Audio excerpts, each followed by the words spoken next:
I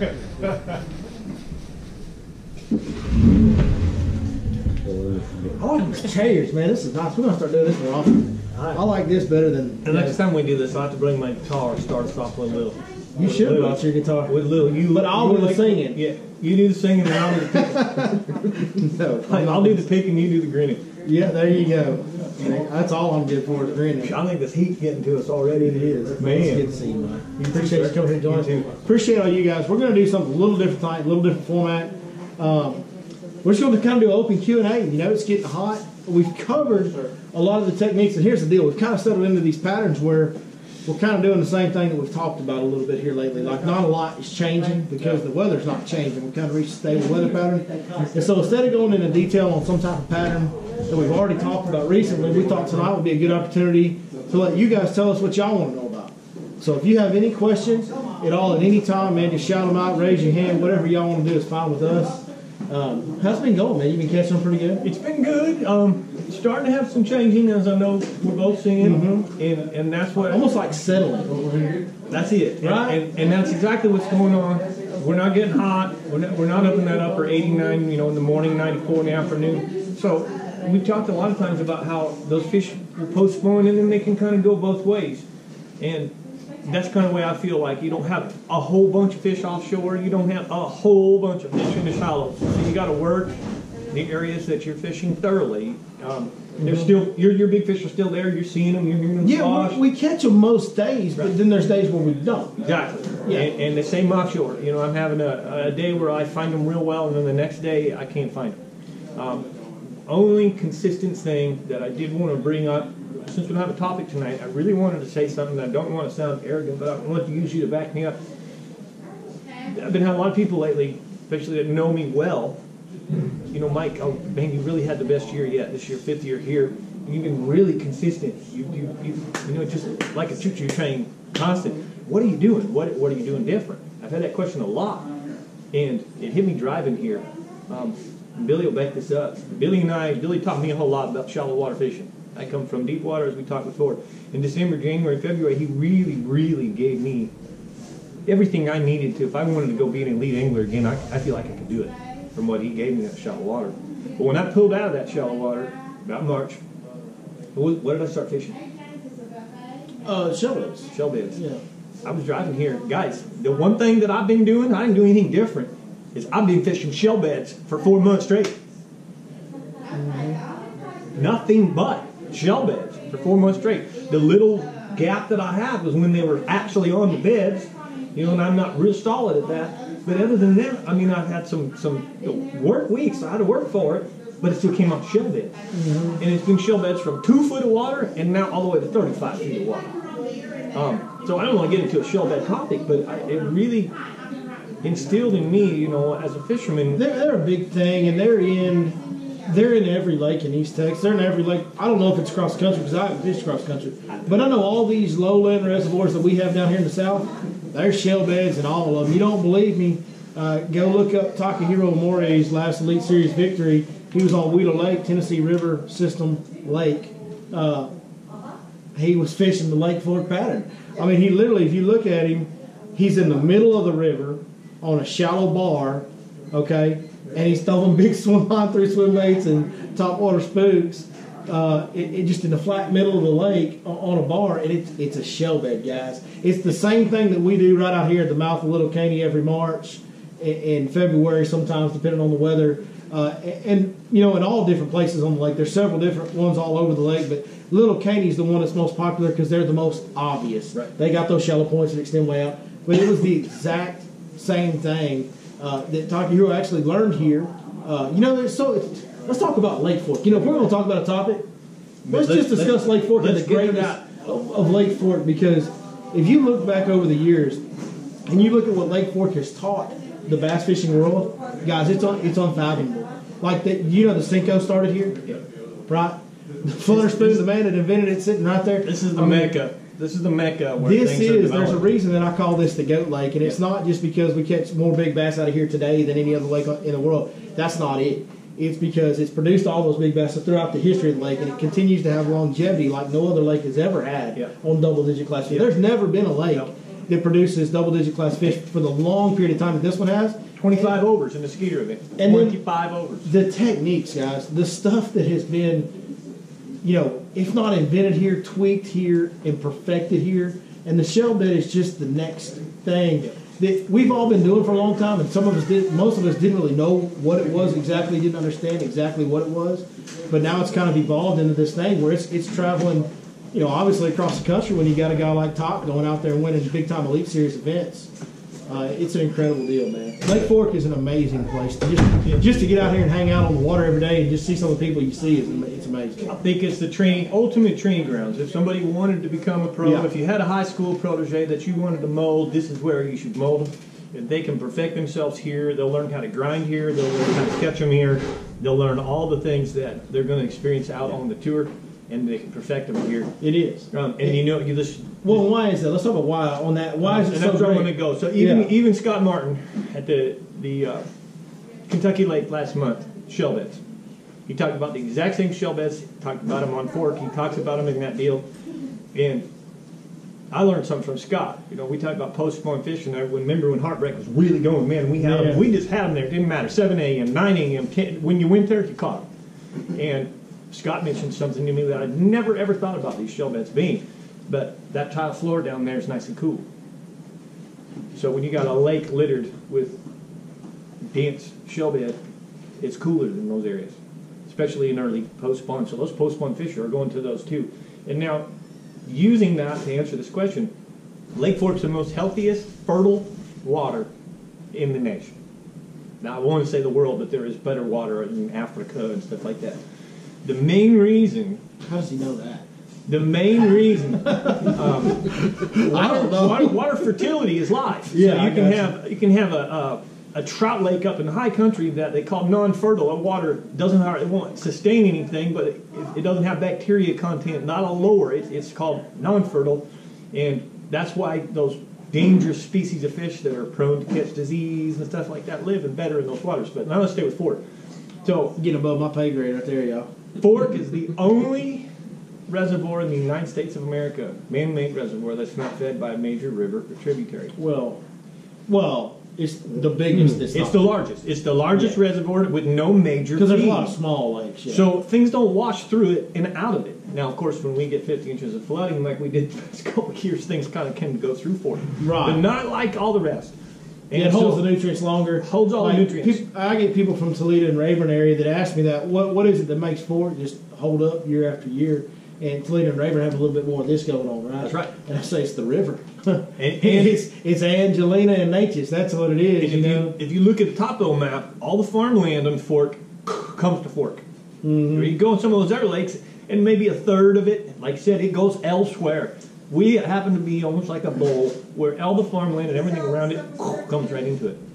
So it's fertilizer. The big deal is it stays. Like I said, there's no washout. You know, those. If you go to the Sabine, I said Natchez, I meant Sabine, but you go to Sabine River Dam down there on Toledo Bend, or the the Angelina River Dam, or whatever the dam's called down there on Rayburn. Those dams are always, because there's a thing called rate of flow, and a lake must release the current rate of flow for whatever it was before the lake was built. You cannot stop that water from flowing. Once you reach impoundment, they've proved that. You have to keep the same rate of flow because people downstream rely on that for water source and things like that. So like at Lake Fork, we have to keep the rate of flow for Lake Fork Creek. Well, on Rayburn and Toledo Bend, they got to keep the rate of flow for the Sabine River or the Angelina River. See what I'm saying? So they're constantly flowing just a ton of water out of those lakes, and it sucks those nutrients out of the lake, sucks them down through the dam, and sends them on their way.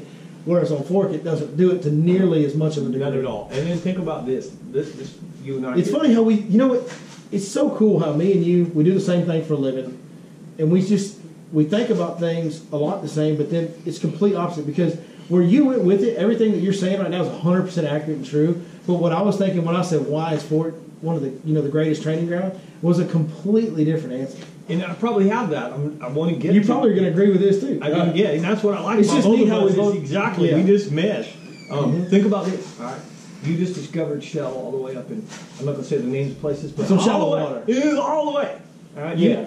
So both you and I are realizing there's shell in 2 feet, 4 feet, 6 feet, 8 feet, 50 feet. There's shell everywhere. What does shell have to have to live? Plankton. Super amount. So if we have a super amount of shell in the lake, this is suggestively telling me this fertility is massive. Well, we all know. I mean, that's why East Texas produces all the bass it does in all the different lakes. But you know, now the thing that I was going to get at about a lot of other lakes. And you're just dragging this way. I think you're right. There's not a lot of lakes that have punching, pitching, flipping, docks, ledges, football gym, points, cranking. You name the style of fishing. You name the technique. This lake has the water for it. This is the best football jig lake in the country. It has the proper place to go learn and perfect that technique. Yeah. That's what I was getting at. It's funny because it's July, basically. I mean, tomorrow or the next day or whatever is July 1st. And I'm fishing in like 2 or 3 foot of water. And you're fishing in 35 foot of water. And shoot, Clinton and I looked in 47 feet. We're both having, you know, relative success for the time of year that we're in. I mean, we're not stroking them like we were earlier in the year, but we're having good success. We're catching good quality size fish. I mean, I've had, I caught that 10 pounder at the very end of May, and I've had 3 9-pounders at least in the month of June. I mean, guys, that's some pretty big fish for summertime fishing in shallow water. I had a 10 too last Saturday. He just had a 10. So it's amazing that the versatility of this fishery is exactly like you're saying. You can go catch them 365 days a year in the dirt, and you can go catch them 365 days a year in the middle of the ocean. Here's a great way to say it. I promise you there's not very many lakes across the United States of America that in the same given week a 9 or 10 pound fish is caught 2 feet of water in the middle of summer now, too. At this time of year, a 9 or 10 pounder is caught in 2, 4, 5 feet of water and 35 feet of water at the same time in the middle of summer. Yeah, there you go. That's a perfect example. Well said. Not a lot of places that will have that. Now, when we started this, we kind of talked about why we were doing it this way. We're in like coast mode. That's what I call it. The middle of summer. It's a coast time. We really need to get hot. We had no winds in May. June's given us the May wind. May gave us the June. So we really had a pattern in June, May that was like June. As soon as this wind quits and we escalate, then we're going to have a little bit of a change in what's going on. And honestly, the fish will get more predictable. Yeah. So that's a good thing to lead into. So let's just first of all, guys, anything at any time, please throw your hands up. Do you see a thermocline yet? Yes. It starts and breaks. Some sections of the lake, it's pretty stable. You get up above the 2946, you get up above 515 east. That thermocline is pretty steady, but you're seeing it in those parts of the lake, those reaches of the lake. You're seeing it at depths where there's not that much water in that depth. Right. So it's like in the creek channel, you got thermocline, or just in the deeper basins and stuff, you'll see the thermocline real good and set up. And then most of that water is above that. Yeah. The level I'm seeing it at, depending on what day it is and what the last few days have done, is anywhere from 25 to 20. Yeah. Explain a little bit about what the thermocline does. Thermocline separates 2 water columns. So in essence, 2 temperatures. It's a temperature inversion, not an inversion, but it's a temperature. It's separating 2 temperatures of water. So let's start with winter. Okay, you got the water temperatures really cold. All right, 39 degree upper water column. Thermocline established, and say that it was, and I'm going to spitball here, 60 degrees below. Okay, so we begin to warm up. We warm up, and we warm until we match. Once we match, 60, 60, that goes away. So, and you blend. Now you got to blend it. You have 1 water column, not 2. You'll have 1 water column all the way through spring. Okay, on this lake. Other lakes can hold 2 or 3 water columns. About the time it starts getting hot, when that upper water column gets hot enough, you'll end up in that mid-range, 20, 22 foot on this lake specifically, a thermocline will build. And thermocline will build from the bottom up. You'll see like a 6 foot haze. How many times have you gone out there and seen like 6 foot, 7 foot? I saw 10 feet of haze the other day. Well, what happened is first you'll get that haze. And what that is that the upper water column heated up, okay, during the day. Well, then at night it cooled down. That cool water sinks. But it's still warmer than below. So that cool water sinks through the water column. As it blends down in, you start to have this thermocline that, for whatever science builds, it's a dissolved oxygen. There's less oxygen below that. And once they invert, so now you'll actually have cooler water below and warmer water above. But until that oxygen gets right, as that's happening, you're seeing the 6 foot haze example, it's no good. How many times you see no fish above that? You see the 4, 5, 6 foot haze and you see the fish above it, but never in it. Okay. The other day was the first day on this lake that I actually saw a 6 foot haze, and it was kind of shrinking, and you were starting to see some definitive line happening in it. A definitive, what they call is a solidified thermocline, is about 18 inches and no more than. And if you're a scuba diver, once it's solidified, you dive down, right now you're going to have warmer water, you're going to hit that little cloud. If you had goggles on, it would actually be like milky cloud. When you go through it, it's going to be cooler underneath. And so a thermocline in most lakes doesn't service this lake as well as it could. In most lakes, it gives them warmer water below in the winter and cooler water below in the summer. So where he's from, they'll actually get below it. We get 3 thermoclines. Because they have 3 bodies of water, hundreds 2 of feet thermoclines. deep. One in the 30, 35, one at the 100, which gives us 3 bodies of water. And so typically they want to be underneath it because it can be really, really healthy underneath it. In the ocean, thermocline can be simply made with plankton. But usually what it is, anywhere, it's the actual thermocline line itself is very healthy. Has a lot of bacterial content in it. Let me East Texify this for him a little bit. Perfect. Dude, what you're talking about is great, and it's smart, and it's like, you got it. But what I know, because I'm like, keep it simple, stupid guy, right? I'm just a whole East Texas hillbilly, is I know in East Texas, now what you're talking about is different when they can get underneath it. Right, they can't get underneath it. 99.9% of the time out here, what you got is you got that hazy stuff on the bottom, find structure that meets right at that depth. Right at that depth. If your thermocline's at 20 foot, find a point that crests at 19. Because they're going to either suspend right over the top of that thermocline, or they're going to use structure adjacent to. I like to use structure adjacent to. I suck at catching a suspended fish. I'm the world's worst suspended fish fisherman that ever was. If they're relating to some bottom or some breaks or some crests, I can catch them. So for me, just put a little East Texification on it. Perfect. Find that point where it meets 19 feet when you got a 20-foot thermocline. That's what you want to look for. Just know to recognize it and then stay above it. And then let's add to it, because I'm still growing. I'm going to be able to myself teach we don't get a thermocline here. About the time it solidifies, like I'm teaching, it breaks. We get a dissolved oxygen. We get wind push and it's gone. So we get more of just a dissolved oxygen. I've been here 5 years. I've never been able to find a thermocline that I can fish under. So in essence, let's Texify it. You're going to see it. You're going to always, on these lakes, fish above it. But when you do start seeing it come in, is when we start having the summer change. That's probably why you asked. We start to see things change. And here's the key that I think is really unique is when that happens, you're stuck in that suspending for fish in that 15 to 20 foot range, right? And I'm with you. They're the most brutal to catch. But if you'll pay attention to winds, and this is what I'm kind of finding now, we found that target. We see it. We see the thermocline lighting, and we go, okay, man, it looks like about 16 feet is where I need to be fishing. Go use points that are at 16 feet of water. Go use a bank and fish the 16-foot water column where they can actually have contact to the shoreline or contact with some trees. Or go find treetops that are at 16 feet. You'll find those fish will see it in something because they don't want to just suspend if they don't have to.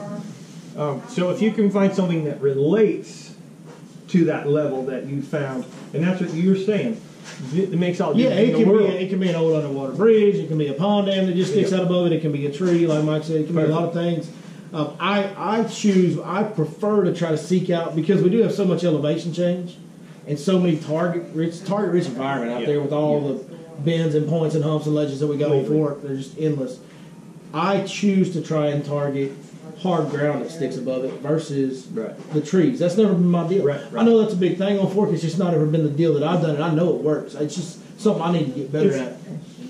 So let's talk a little bit leading into this. So let's talk about kind of how the patterns have worked, seasonal patterns coming into this, and where we are right now and why it is the way it is. So you've kind of hit on it a little bit, but we've got pre-spawn, and then we had spawn, and then we had post-spawn.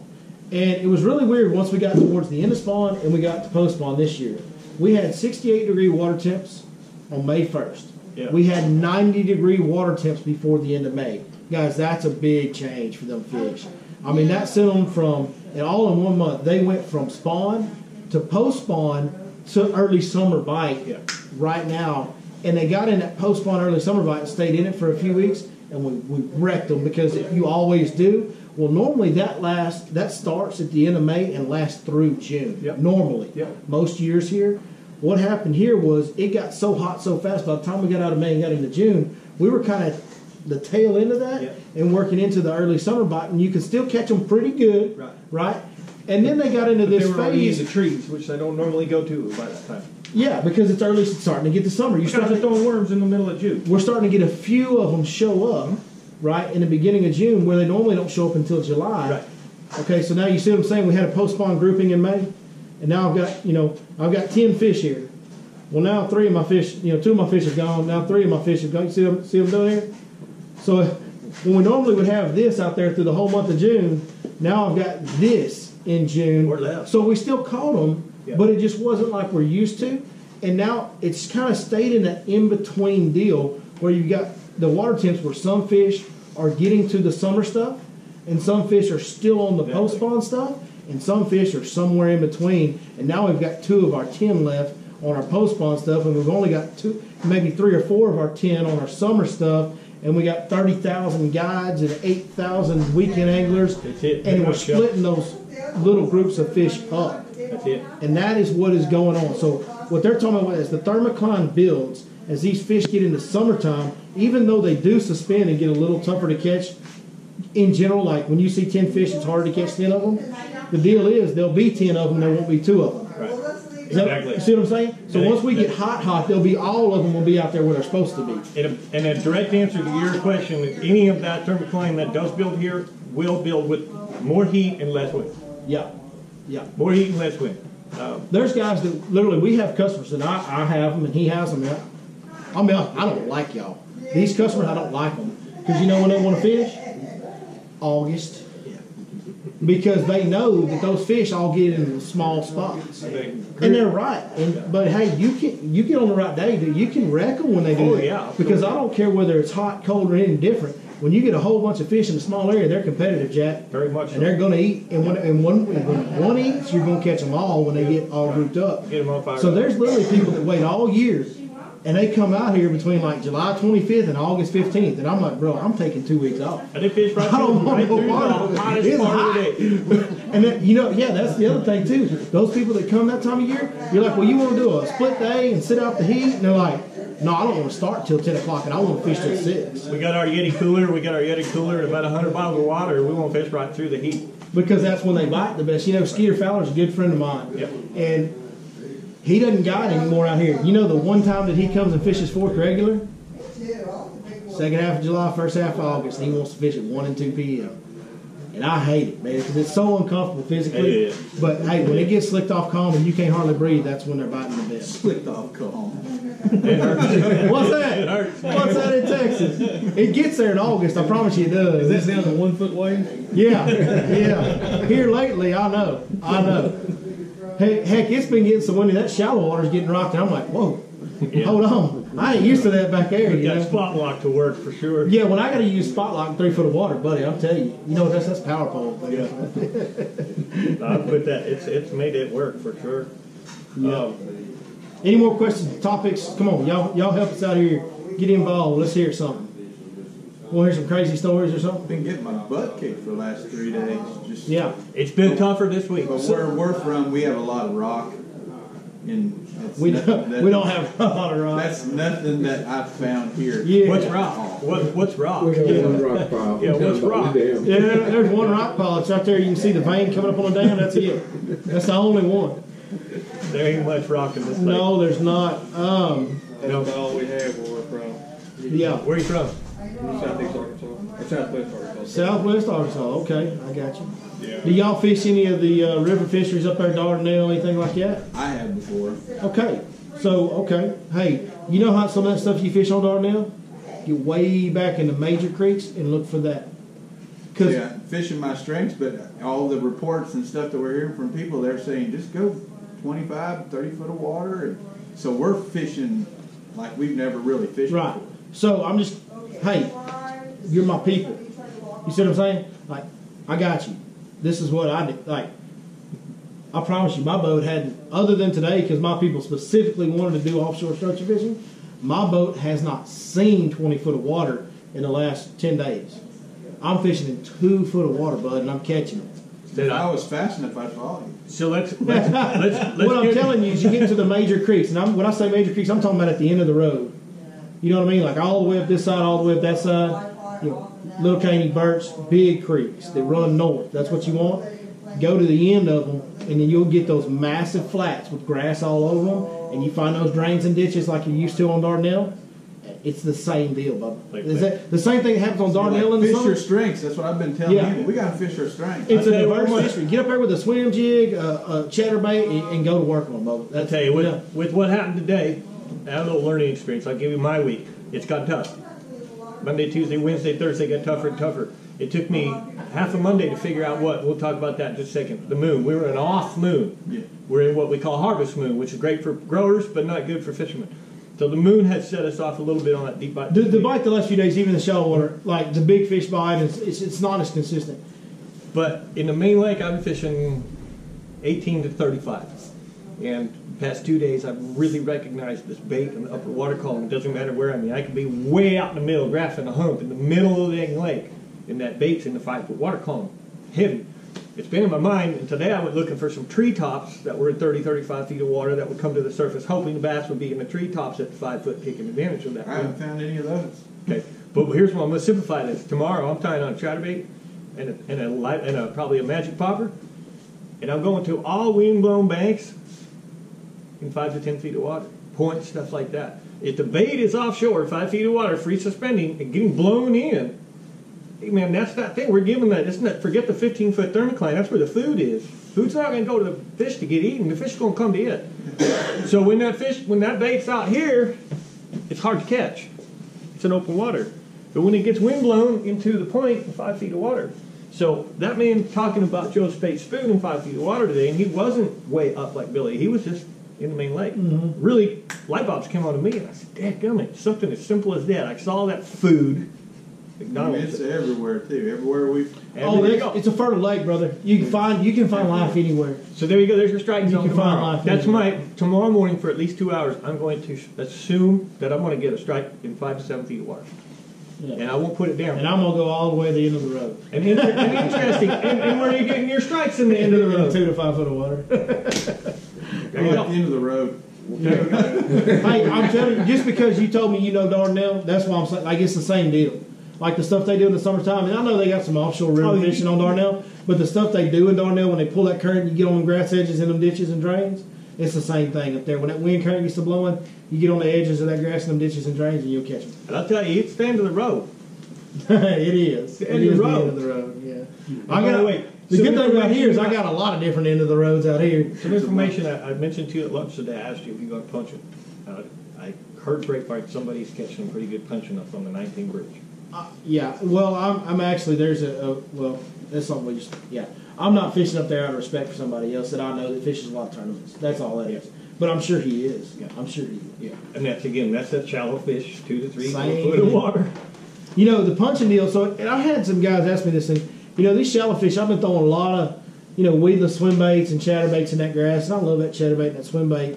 And somebody asked me this, and I've been asked this a few times, because my numbers, over the last 2 weeks, I'm not just catching 30 fish a day, but we've been catching, if you guys follow the Facebook page, I've seen we've caught some nice size fish, and we've caught some big fish. And the deal for me is I'm actually zeroed in, and this happens, and it's, I guess, a tournament background, or, growing up, I always judged my day, whether I was fishing a tournament or not. I really didn't fish tournaments growing up. They didn't have high school fishing, but I always judged my day, even when I was pond fishing, like how my day went by my best 5. Like, that's just our culture. That's old school bass fishing culture. You measure your day by your best 5. Sure. Whether you catch 15 or whether you catch 2 or whether you catch 30, what'd your best 5 weigh is kind of what you measure it by. Right. I'm conditioned to do that. And when you spend enough time on the water and you start dialing things in, you start realizing that you can dial in patterns where you may not catch as many fish. Right. And you've heard this a million times on the big boys, on Lake Series and all that. You may not catch as many fish, but you catch the right 5. The right 5. And that's what we're doing. So what I'm saying is, I had somebody ask me, hey man, can't you just throw a Cinco or just light Texas rig in this grass up here and won't you catch more fish? I'm like, Yeah, probably. I don't know. Because here's what I'm doing. You know, there's fish that are just, they're living in that grass and they're waiting. What they're doing is they're eating big bait, the ones I want to catch. Now there's little shad, there's medium shad, and there's shad and brim, you know. And so what I'm doing is I'm trying to target the ones that are targeting this, the big shad. And so I'm throwing, you know, longer 5-6 inch profile type moving baits that look like these big shad and big brim that are swimming through that grass.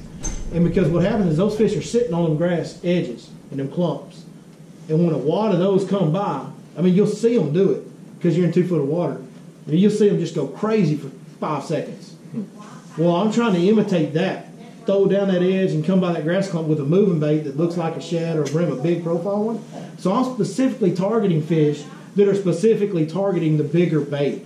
I am literally throwing away a whole bunch of 2-pounders that I could catch and not even trying. And my customers, most of them don't realize it, but we're passing up a whole lot of bites.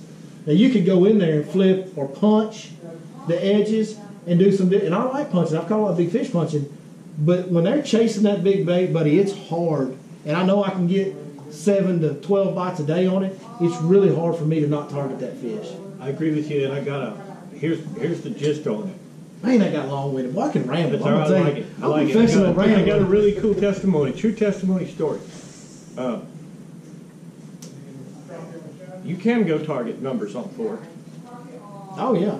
But if you go back in tomorrow and you downsized everything and you started catching 1 and 2 pounders, how many of them bigger fish do you think you're going to get?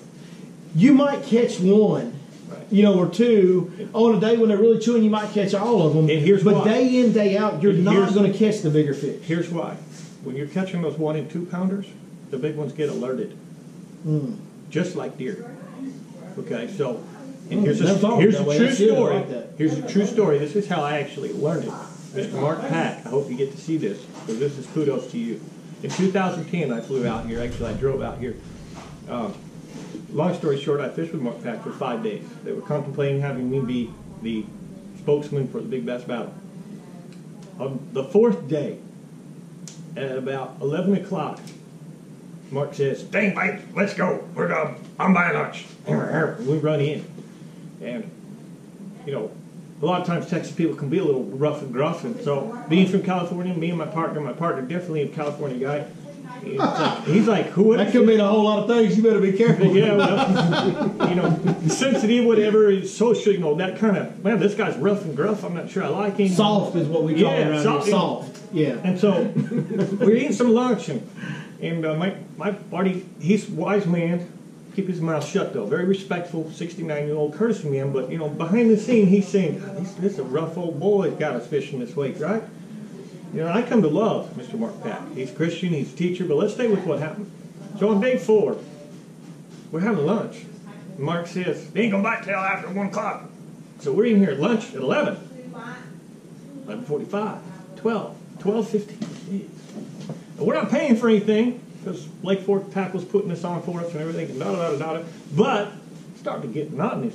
About the time my partner says to me, "Where is the knucklehead? Where is this guy? We've been seeing him for an hour and 45 minutes. I'm about ready to go look for Mark. Here he comes. "Boys, what you doing? I told you they went by at 1 o'clock. Come on, son, come on." He's waiting for us. We roll down the boat. Boy, we've done this crazy zigzagging. We roll up onto 5 cedar trees. 5 cedar trees. He says, "Boys, count these cedar trees. 1, 2, 3, 4, and 5. Don't none of you throw to 5. Puts the boat like that, and we proceed for 1 hour to wet the living snot out of these bass. Probably caught 100 bass from 2 to 5 pounds. Throwing Carolina rig, lizards and Carolina rig, hyperstick, chartreuse pepper. It finally starts to lull. We're not catching them. This is my favorite part. Mark Peck says to my old partner, "Sorry, Paul, you are old." He says, "Hey, Paul, do you got a good heart?" Paul says, "Pardon me, sir?" He said, "Paul, do you got a good heart, sir?" And Paul went, "You mean my heart, my ticker?" "Yeah, are you healthy, son?" And Paul went, "Man, I'm 69, I ain't dead yet." Paul said, "Go ahead and throw to that 5th tree." Mark said. Mark said. Paul, throw to that 5th tree. 1 cast. 1 cast. Paul Matthews at 11.7. I said, "What the heck, Mark? What the heck's that all about?" He said, son, that fish lives in that big old tree out there on the edge of that creek. He said, she's there all the time. He said, there's so many dead fish in this spot right now that if I'd have had you throw there first, one of them would have got on it, and she'd have got in full alert like a deer. He said, I had to get all this out of the way. She's watching it from distance. She can tell there's stuff going on over there. But we left her be until it was right time. Okay, so I don't go out drop shotting. I don't fish a lot on my spots because I want you to catch a big fish. I want you to have the Lake Fork experience. I would rather you go through the grind. I'd rather you get that moment of, oh my gosh. All right, I've had this year I had days where they caught them all, had 32, 35 pounds. I had 1 for 12 one day. First fish, 8 pounds. In the boat, they're shaking. Trying to take a picture. Hand the fish, can't even hand the fish. She's shaking. Okay? That set buck fever off so bad that the next 11 in a row, and this is all in 30 minutes, set the hook. Think we got him, yep, it's coming up, hits the surface. Oh my gosh. Gone. This is buck fever over and over again. So my whole point in this lesson, Mark Pack teaching me that, recognizing why did you come to Fork? As a pro, you're always wanting to go out. Like when I pre-fished, I would go out, first thing I would do is catch. I don't care what. You got to start with the small before you get to the big. So I want to start catching. I want to establish a pattern. Okay? And here's how we would get the bigger bite. First thing is, one bite's luck, second bite you're on something, third bite you're on a pattern. Establish the pattern, then expand the pattern, replicate the pattern. You've replicated, expanded, now you got a pattern. Now you tweak your way out of the bite. You stay with your fish, you stay with your pattern, but say you were throwing a 3/8 ounce chatterbait or a 3/8 ounce spinnerbait, you go to a 3/4 ounce with double the blade. You tweak your way out of those fish that you were catching and then tweak your way back into it. And that's how you find the bigger bite. That's what a lot of pros, I just gave a mouthful, what a lot of pros will do to actually figure out how to catch a kicker. So they figured out how to catch 2-pounders, they tweak their way out of the 2-pounders and back. By tweaking back and forth, they'll figure out how to catch that punch or 5, and maybe they can get a bag of 5. So again, by staying with that. My deal is more about, I mean, yes, that's the way to do it on a new body of water. No doubt about it. I bet that's you, exactly how I I bet you do this it. way, if he filmed twice, 2 days, Monday, go into the exact same water, go in with little tiny brush hogs, drop shots, and tiny lures, he'll have 100 fish a day where he goes. But there'll be very few big fish. I'm speculating. Go in the next day, fish your way, and you're not going to have 100 fish, but you're going to have that 25. There's days where we only catch 5 or 6. That's right.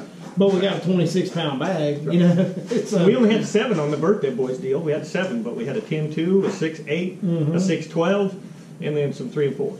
Yeah. 7 fish. I've had a lot of those days lately where the numbers are somewhere between 5 and 10, but the bag's 25 plus. And here's the deal. This just hit me. At the end of that day, the dad didn't catch nothing. He lost 1. Sorry. The little boy didn't catch any. The birthday boy caught 7 fish. 6, a 10-2 being his biggest. At the end of the day, if I'd have said all 3, I got you all 3 here, would you trade those 7 fish? Even though you didn't catch nothing, would you trade those? For 32-pounders? For 32. No way. Not seeing that 10-pound fish. When they got that 10-pound fish in their hands, no way. That's a special deal. I don't care if you catch 1 fish, you catch 10-pounder, it's a pretty deal. Any other questions or anything you want to talk about? Any questions in regards to tonight? Anything we discussed? Crappie fishing. Uh-huh. And fairly well respected for my crappie fishing, and mostly in the wintertime. And I find a lot of times the fish will suspend. You know, they may be in 40 foot of water suspended at 20 foot. And I end up catching fish, and people say, how do you do that? And it goes back to that thermocline thing. Yep. I tell people, when you see fish that are suspended, make a note of where they're suspending.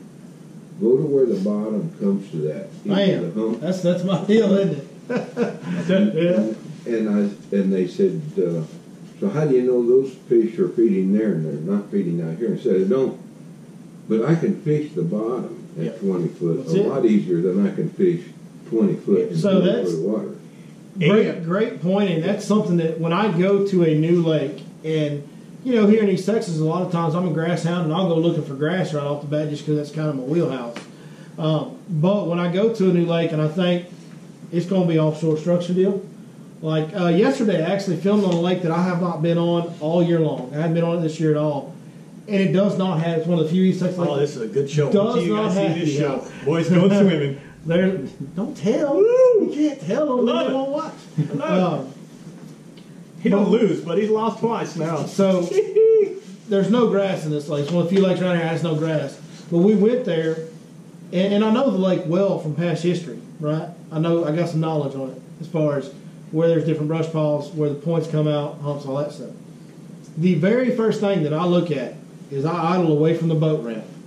I start looking for life. And if you'll pay attention, especially in fertile water like we have down here in the south, there's some type of life form almost anywhere. Like you said, hey, when you get out, there's bait everywhere. Everywhere. And Before you get idling out in the marina, there's fish. Everywhere. So what I'm gonna start looking at when I idle away, I'm looking for a depth.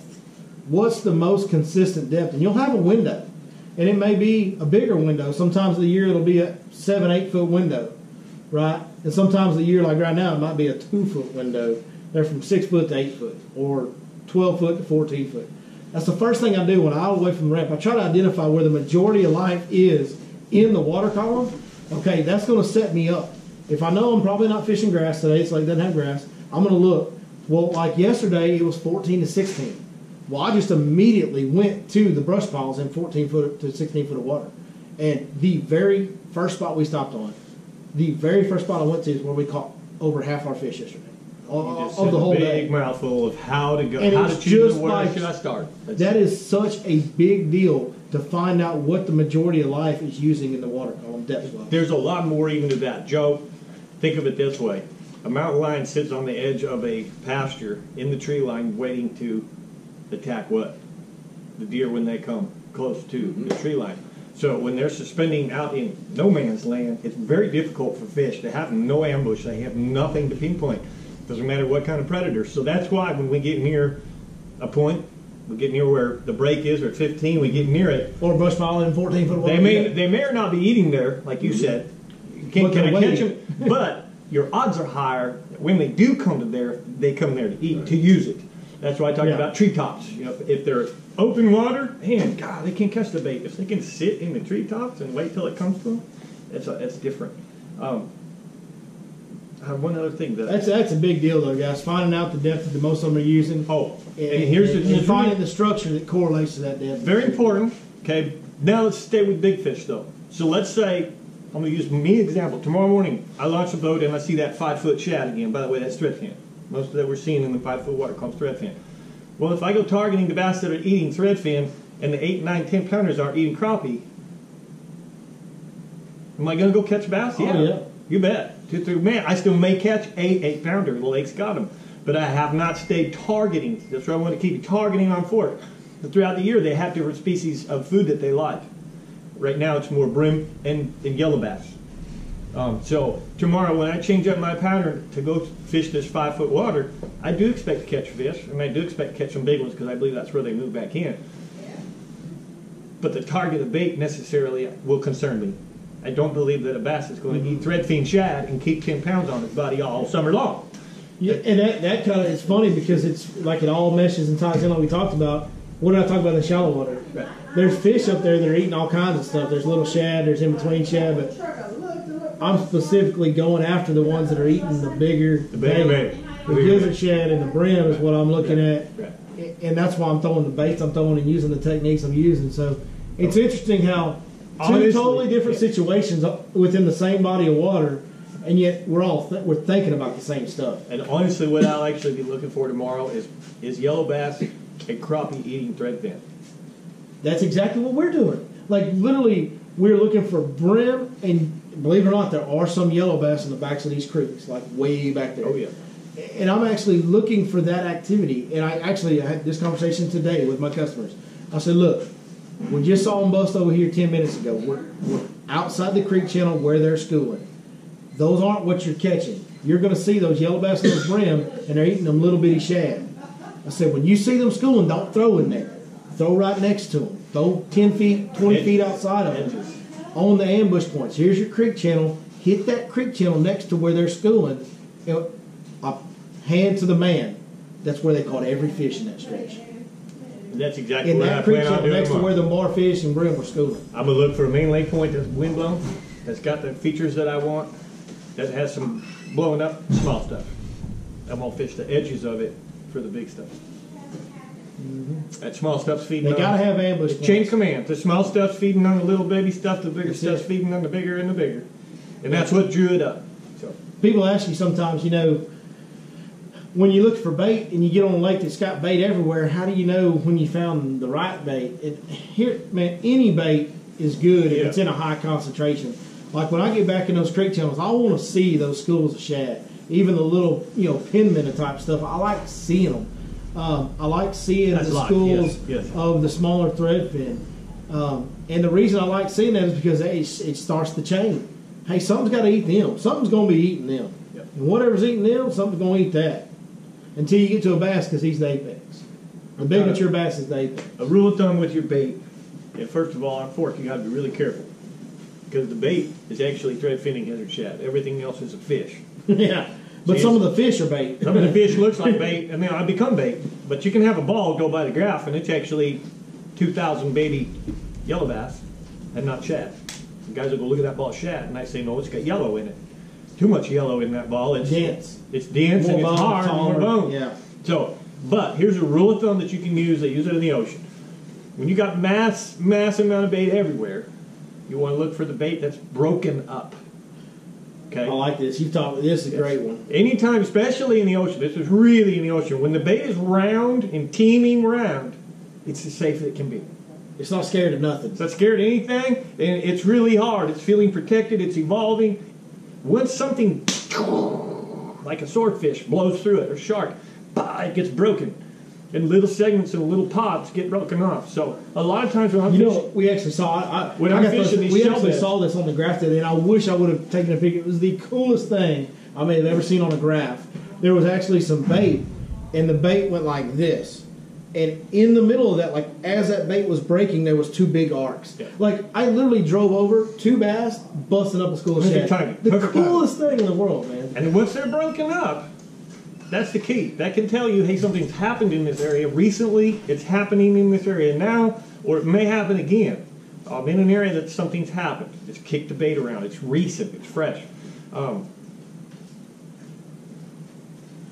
For example, a lot of the shell bed stuff that I fish right now, I don't necessarily see the bass. I pull on it, and if I see that bait all jacked up, I'm like, all right, It's all scattered. yeah, that bait has just been wrecked. I'm good to go. On this lake, you got to be careful because a lot of times you can run over them fish too much. Too much. You're trying to look for them bass Getting on your used to graph. it. I'm starting to see that on these community holes where we've been This is visiting, Hey, revisiting. if you're watching this and you fish a different lake besides Fork, just turn your ears off for a second. But this is kind of a Lake Fork specific deal, or some other lake that gets a whole bunch of pressure. I don't know any that gets the amount of pressure we do here, but yeah, if you drive over them fish too much looking for the bass, buddy, you'll run them. I mean, they'll pack up and go into I ain't touching nothing mode. Like Mark Pack said, it alerts them. They're already doing Puts them, their white tails are flagging up like a deer. And so if you pass over it one time, like Mike said, don't let bait scatter, cut that motor off and just fish around, fan cast around. They're already doing it to me. The difference from Monday, Tuesday, holding on the spot, I could graph them, turn around, fish for them, 10, 15 minutes, say what's going on, pull up with my trolling motor, they're still there. Today, every single spot that I'd graph it, we'd turn around, we'd throw about 5 minutes. You know, I'd ease up with the trolling motor, dead sea. Gone. And it was the boat presence. It wasn't us throwing. It was the boat presence. Once these community holes had a visit on Monday by 10 boats and a visit by Tuesday by 10 boats, and a couple of weeks of that, they get real leery of that boat presence. Hey, don't tell nobody. Y'all don't tell nobody out there either. Don't tell nobody this, but when you go to the end of the road, there ain't nobody else there. That's why I go there. That sounds good. I mean, I'm serious. I go up there and I Follow see the a yellow boat. brick, follow the yellow brick road. I don't see anybody. That's one of the reasons. Hey, I kind of zig when others zag sometimes out here because, man, that home run scenario is out there in that big water, and no doubt it is. And there's definitely more big fish caught out there. But when there's 10 boats on the point you're trying to fish throughout the week, and there's one boat on that whole grass flat all week, that one boat's going to catch more big fish than any one of them 10 because they're splitting theirs up. Yeah. Sharing, the fish get smarter. Yeah. You know, I shot some video today of my sonar to show the relevance of the life source amongst the shell bed. And it's a pretty cool little, about a minute and a half. And as we're graphing along, you got a soft bottom and a blank graph. This is starting in about 35 feet of water. Every single time, in no man's land too, nothing I fished, just raw water, every single time that we came across an shell bed, there was life. Every time. I mean, my client just couldn't believe it. He's like, the minute that graph would start to show the shell bed, we could look at each other and we knew what we were going to see there. Light bulb moment right there. Light bulb moment. And so there's hundreds of thousands of them out there. Sometimes that means we got a haystack with a needle in it. Mm-hmm. Especially when they're split. Hey, what we talked about, there's some in summer, there's some in post, and a whole lot in between. That's exactly where it becomes that needle in the haystack. Exactly what's going. So everything you see is so scattered that's also what makes that really, really difficult. You'll be able to tell too, guys, if you follow, some of you guys, I know some of y'all follow a bunch of the different Lake Fork guides, and it becomes real obvious when they get in a set pattern, does it not? You know what I'm saying? I know, John, you probably follow a bunch of them. You're from around here. When it becomes a set pattern, it ain't just one of us catching them. Right now, you'll get a post from one guy here, from one guy there, and then I'll post one, and then Mike will post one. But when it gets a set pattern, them pictures start showing up every day. Every day. And that's when they all get the same stuff. That's when we all catch them. Yep. And when you have the classic guides that we do have on this lake, and I promise you that any guide that's making it out here, any guide that's been here for an amount of time that's reasonably successful, whether he catches fish or not, that's not my point. The skill level of certainly a handful of the guys in this lake is astronomically above what some of your elite pro anglers are even capable. The difference is they're not competitive. In competitive nature, you got a lot of quarterbacks out there that can probably throw a football farther than any NFL player has ever thrown it, but they're not competitive. So, let me finish. There's other reasons too. I mean, it's a safe deal here. Whenever you've got a safe, secure job versus that's a big risk. And we've talked about this before. This is where I get the value of it. So, an elite angler fishes 6 major events a year. If they make the cuts in all 6 events, that's 24 days. How many practice days? Double it for practice, 50 days. And, they do spend lots of time fishing. They spend 100 days. But they got 50 days where they have to fish. 50 days where they have to fish. 50 days where they have to have fish. Where they're grinding, they have to have them. Where any guy in this lake is 200. Any majority guy. Mark Pack, for example. You. Like me. Yeah. I'm being humble. Guys that are making their full-time living are fishing out and here. Me, I did fish. I actually fish about 275 days a year. I'm glad you drug me in. I'm saying my fish with me is 314. And I never, ever, on the West Coast, I kind of became a semi-celebrity. I had an Angler of the Year title and some of the other stuff. But I was not a competitive edge nature either. Yet I have all that intel. Brent Ayler's one of my great friends. John Murray, great friend. Brett Hite, great friend. All these guys actually tell me, they've said this to me before, we don't really care why, because we just have to have them for the day. But you'll tell us what more detail than we even need to know. So I go to Brett. That's Mike. That is how Mike. I go tell them what those fish are doing, why they're doing, what they're going to do next, what they're doing before, and how'd you find it? I don't care. I caught them when I needed to catch them. That's all that matters. So Mike has more in depth on why than anybody I've ever met. There's no doubt about that. This guy gets the why of the equation so well. It's amazing. It's a great friend to have as a guy that fishes, because we can bounce stuff back and forth off each other. And I'm the opposite. I don't tournament fish because I have my I'll just say I have my reasons. I've got 2 young kids. I've got a wife. It'll ruin that. It's a gamble. There's a whole. I don't agree with the way things are structured payout wise. I'll say this right. I don't care who hears me. I think that BASS and FLW are some of the biggest crooked businesses there ever was, and they're screwing over the guys that are giving them their product. PGA Golf Tour gets paid last place. They are screwing those guys so bad that I just don't even want to even attempt to chase that. But my personality, I want to win. Like I'm like those guys that said, I want to beat you, and I want to beat you bad. Like that's my personality. I'm very competitive, and Mike's not. And it's just so interesting because I see things the way some of those guys see things. Is like, dude, I don't like thermocline. I don't know. Don't fish below it. Fish that point over there where it meets it. Mike knows the why. You see what I'm saying? More than just about anybody else. And sometimes that's not going to necessarily help you either. You know, my dad calls me, son, you're not a fisherman, you're an observer of nature. It's You true. really, you are. You're an observer of nature. It's true. You know, Brent Ayler would tell you, well, that doesn't necessarily win the tournaments that I need. I don't need to know all that stuff. But it is unique, and I do like that to help to understand. For Michael, it's certainly important. But I'm glad that you used me, threw me into the equation here. I'm losing myself. I had a. I'm talking about fishing a bunch of days a year. What was after that? I said about Mark Pack being a stud here. It's okay. It's no. I mean, we're just going out to the world. No big deal. Yeah. Hey, listen, players mess up all the time, Craig. Yeah. Did anybody get that reference in the crowd tonight? Players mess up all the time, Craig. Anybody get it? Friday. Hey, it's the youngest guy in the crowd too. I know some of y'all got it. I lost what I was talking It's about. okay. We'll reset. Anybody got anything else y'all want to throw in there? I'm a big believer in old wives' tales. You are. Yeah. That's funny because he knows the Friday reference, and he's the youngest guy in the crowd. And you talking about old wives' tales, and you're the oldest guy in the crowd. I'll tell you right now, my daddy always told me if you go try to catch crappie on the bed before the pecan trees bud, you wasting your time. I don't ever fish for crappie. I'm sure it's so funny. It's probably true. And that's the stuff that I tend to get. Mine was Like, dogwoods. I used to be The dog with the white fly dogwoods. That's the deal. here's my Fast on favorite there. thing on the West Coast in the desert lakes is when the sorrel cactus bloom. And I have no idea what the heck it is, but when the sorrel cactus blooms, it's time to throw buzzbait. Some throw buzzbait. Can you import some sorrel cactus over? Because I like to catch them on buzzbait. No, it's we'll be fishing, the season's rolling, and all of a sudden you see that. Look at that sorrel bud. Tomorrow morning I'm tying on the buzzbait. I need to get the buzzbait bite, and everybody's like, how'd you figure that out? You tell them, well, the sorrel cactuses were booming. Huh?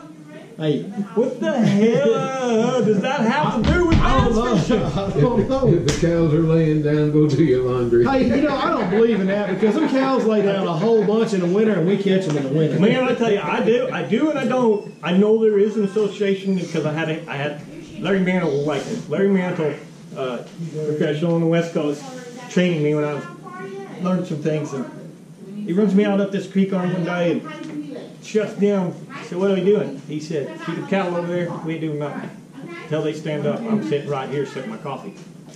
I said, can I run the trolling motor, sir? He said, sure, young man. I dropped the trolling motor, and I see this nice little mesquite tree line. I jump into the mesquite tree line, and for about an hour and 45 minutes, I run that throwing spinner baits at top water. I never catch fish. About an hour and 45 minutes goes by, and I feel the boat rock. I turned around and went, hey, you gonna fish? He said, them cattle are standing up. Walks right up and really kind of rude, went, beat it, off the trolling motor, beat it. Spun a 180, went back to the first tree where he had stopped, went through the same sweep I did, and put a clinic on. Hey, I had a customer ask me about that whole cow setting up thing, and there were some cows over there. We could see them off in the distance when we were fishing, and them cows were up feeding. We'd been catching them pretty good, and they were like, "Hey, man, do you think that you think it's true what they say about cows?" I said, "I don't know what they say about cows."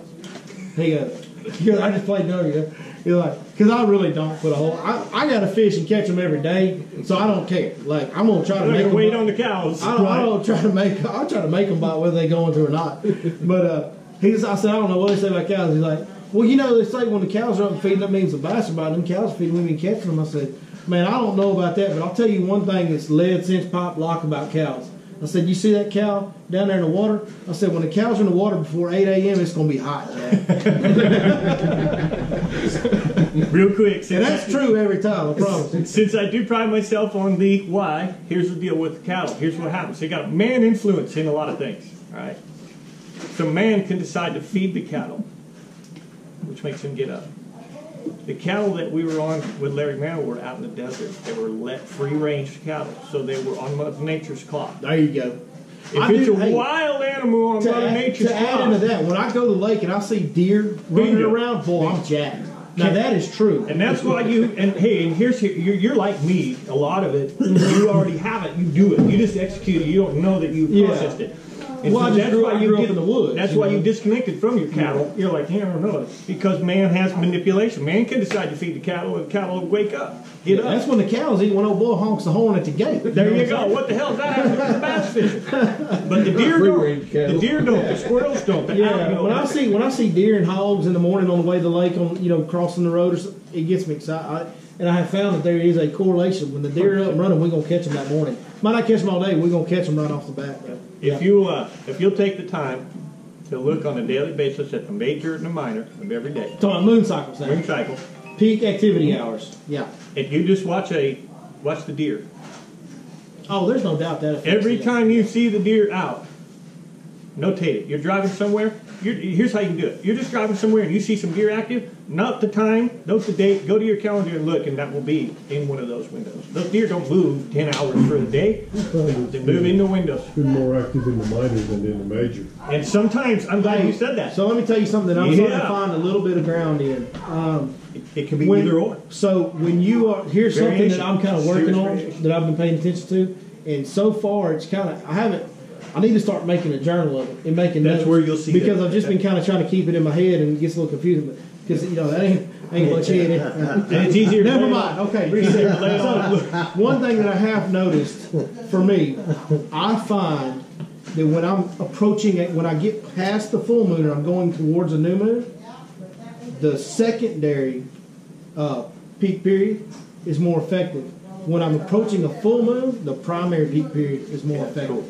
That's what I'm finding. That's cool. And it's just a rough, it's a theory that I'm just kind of starting to really pay attention to, but I really started honing in on it on sight fishing time, when those fish would lock on. Because that's a big deal when you're sight fishing.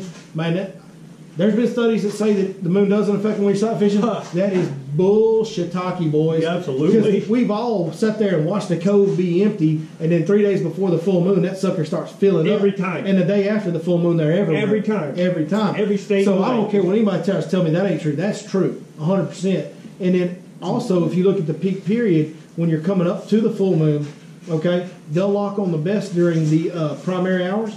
So sometimes on a full moon, that can be right in the middle of the day when you're coming up to the full moon. And then like 2 days after the full Everything's moon. around the moon. Huh? The tides, everything. Yeah, everything. around the moon. Hey, I'll tell you what. Well, here's the weird deal, though. This is where I noticed the secondary thing, right? 2 days after a full moon, I'm leaving the full moon going towards the new moon.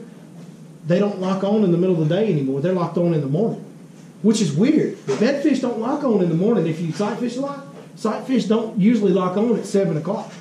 But once you get past the full moon by a couple of days and you start going towards the That's new moon, unique. That's watch pretty what unique. happens. And them suckers will be locked on at 7 in the morning. Well, that's the secondary pattern. That's the secondary Yep. activity Yep. period. Yep. It's right at daylight. Yeah. Or right after daylight, an hour or two. It's weird. I'm not a sight fisherman, so. I've seen Well, it applies to their activity levels.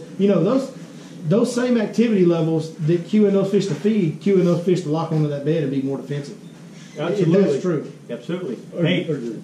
officers and police officers tell you there's more arrests on full moon nights and all that. So humans, science will tell you can't see it, but if you take a clear glass of water on a daily basis, there's tidal effect on that glass of water. It is so minuscule you can't see it. But we're made of water. We're made of water. From experience, 80%. that's correct. What's that? From experience, that's correct. Which one? People, full moon. Are y'all police officers? Absolutely. Thank you very much for your service to the community. Thank you. Yeah. Thank you. Yeah, So the whole thing is heard that. there's Hey. obviously some effects. Okay, I have so a bait sponsor that's a game warden. He tells me all about it. what's the difference in you and I getting a little spunky or wild, or a bass getting a little spunky or wild? We're created by the Yeah, Creator. you've had that days you don't want to get out of bed, It's just like, Now let's I do gotta- this. Listen, wait a minute. Hold on. Listen, it was a full moon here recently, right? Was it not? When was the full moon? Last night. Was it last night? You've got to be kidding me. I just filmed what happened on that episode? Hey, I just filmed the first ever episode where I literally ran from my trolling motor and jumped over the power pole into the water, Jack. Yeah, it's something else, man. It's a crazy episode coming on Something Monday. else. We filmed it on the full Something moon else. day. I'm just Something saying. else. So here's this. We did film it on the You full moon ever day. hear Billy say that Mike's not wrong, but he ain't right? Yeah. So I'm gonna give you the real spiel on this stuff. All right, we are humanized, but if you could take us back about 2,000 years to caveman levels, caveman's lived by the rule of the moon phase. They hunted. They did their things. Their success rate depended on it. because they were in what we call survival mode. So remember when Brian Duplichet taught us the two things that bass or any animal that's wild has on its mind? Survival first, because if they're not alive, they can't reproduce. But that's it. Survival, that's reproduce. it. Survival, reproduce. That's all they care if about. they live by the rules of wild, Mother Nature's rules. So any animal today that's still under command of Mother Nature's rules will absolutely live effectively, feed effectively, migrate effectively with those majors and minors and the moon and the whole 9 yards. There's no ifs, ands, or buts about it. It's been proven. It's science. And it's something that you can begin to depend on. I filmed that crazy episode yesterday. That's so fucking. I'm looking forward to it. Let me put it this way. In July, we'll get hot. This morning when I left, yeah. Our water will get up to about 90 degrees. My bite in September and October is dependent on the major and the minor. Big time. It really is solid here. I know when I'll be on when my spots. I don't have to camp on them. Like right now, I'm camping on them because the fish are nomadic. They come when they want. They're not necessarily using it. Later on, it'll stick, especially September. It's so cool because, like, I find this very interesting among fishing because we sit up here and we talk about, hey, you got to do this or you got to do that or this is what's happening or that. And here's the deal on all of this. There is no absolutes in fishing. And let me tell you something, guys. They got a brain. We talked about last week. Somebody said something about, what they'll eat and what they won't eat. We had flutter spoons down there on the table 2 weeks ago. They're not smart. Has anybody ever eaten a metal hot dog? Have you seen a flutter spoon? They do it every day. They're dumb. They're dumb animals. And they will do things for no rhyme or reason at times. Like, we can talk about all stuff and try to predict it and put the odds in our favor, but there's no absolutes to any of it. And he's sitting here talking about, these moon phases, and it's a big deal for him in September and October. And I'm sitting here going, man, October, we just go fishing, dude. Right. I'm glad you said that. As much as we agree, we probably disagree just as much, and we're both still effective because there's a lot of different ways to skin this cat called a bass fish. That's it right there, and I'm glad you kind of help us close out tonight on that. When we're teaching you this stuff, I certainly don't think that I'm the only way. No, this is just what works for us. Works for me. And I highly recommend that you take in my advice, his advice. Y'all can give us advice. We want it to. You know what I'm saying? Like, look at other seminars. Go look up. Gerald Swindle has done some great seminars that you can search on YouTube. Hackney's good about doing stuff like that. And those are just my two favorites, so that's the first I thought of. But, there's a lot of information out there these days. Hey, look, man, I can pull up a year. I could sit here for an entire year and watch nothing but bass fishing informational content right here. Yeah. There's so much information out there. Consume it all that you can. Everything that you can take in and understand, do it. And then crack at it and you tweak it to what works for you. Right. Exactly. Whether you're on Dardanelle, you're on Dardanelle, you know what works for you on Dardanelle. Man, if you've got that same scenario over here, do it. It'll work here. Or if you're from Table Rock, or if you're from Arizona, get out there on some shell beds and do what, you know what I mean? That's right. There's no absolutes. That's what works on Dardanelle. Grass. Yeah. Grass. So when you're fishing that grass, that shallow water, are you just pretty much camping out in one spot, or are you just cruising? Well, you gotta, here's grass fishing 101. You gotta grind until you find them, Bubba. Right? You gotta move till you find the big source of bait, the concentration. Because within every grass mat, there's going to be a creek channel swing or a creek channel stretch that's a little deeper. There, it's a little bit of that needle in the haystack too. And I'm going to tell you, the big deal here is when you get up there, and it's like the timber here, and you get out there and you see that timber, and it's just everywhere. You don't see it all now these days, but sometimes you get back in the creek and you just look, and it's just miles of timber. Hey, when you get back in that grass, and it'll be miles of grass. Yeah, it will be. There is miles of grass on Fork, people. There is. When you get back there and you do that, and you get in that scenario, too much.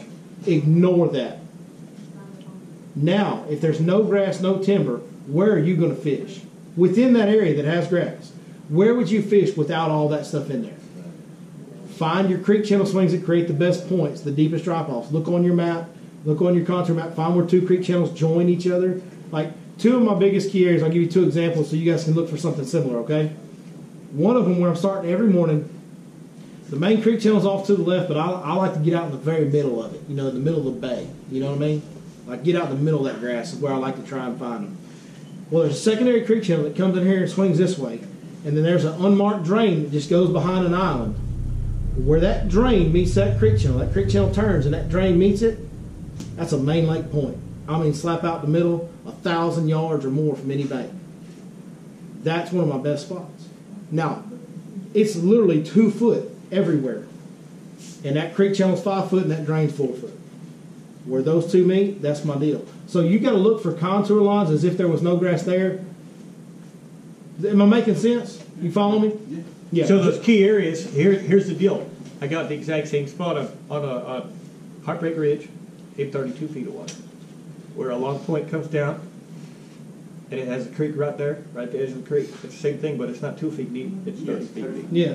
So it's the same type of deal. So yeah, find the grass in the end of the road, draw a line at the beginning of it, then look at your map. Now, if there's no grass here, where am I going to fish? That's where you fish. Those areas that are amongst and then you just fish the grass edges that are around that juice. You know what I'm saying? Because they'll get out there and wander on that top side and all Like that. spot within the spot. Yeah, exactly. that's it. Exactly. That's like it. if this whole store was grass, the door. You know, I want to get you guys. Man, you might be hard to find in all this thick grass. I'm away. Speaking of Hackney, I did an interview with him back in January at the Fun and Sun show, and we were talking. Of course, this is exactly what I talked about with him. Hey, grass fishing, shallow fish, because that's what we do. He does it, I do it. That's our thing. And we're talking about it. And I think he probably said it the best as far as giving you an example of it. He said, "Look, man, that bottom content, that bottom contour, that's the cake. All that other stuff's just the icing. You can eat cake, and it'll be pretty good. But if you just eat the icing, it's going to get old quick." Yeah. You know what I mean? Now, icing and cake's the deal. Yeah. So you found all the icing. Now find where your cake's at. You know what I'm saying? Like that bottom contour, that's your cake. You got to have that. That's good stuff right there. That's real good. Explain it. You're not just fishing the 1 mile of grass. You're fishing those spots within the spots. The key breaking down. Now to answer your question a little more directly, once I found that, and I found that's holding, like you'll see them baitfish running, and you'll see some activity, some blow-ups. When you see that, yeah, man, drop them poles, work on it. I mean, there's times when we might sit on a creek channel swing for 15, 20, 30 minutes without a bite. Yeah. Just cast, and just making the same cast down the edge of that daggone creek channel. I'm like, just keep throwing. Just keep throwing. When that bait runs across there and they fire, you're going to catch them. You know, and that's true. And once you get one to eat, you usually catch a few more. Some of the shell beds I'm sitting on, we didn't get bit for the first 40, 45 minutes. Same way, yeah. And then all of a sudden. That's maybe one of the coolest parts about me and you doing things so much differently is the similarities we find, you know, whether they're in 30 or whether they're in 3. There's a lot of stuff that's real similar. I really compare big bass fishing, not just bass fishing in general, but large, for the big trophy fish, I very much compare it to deer hunting.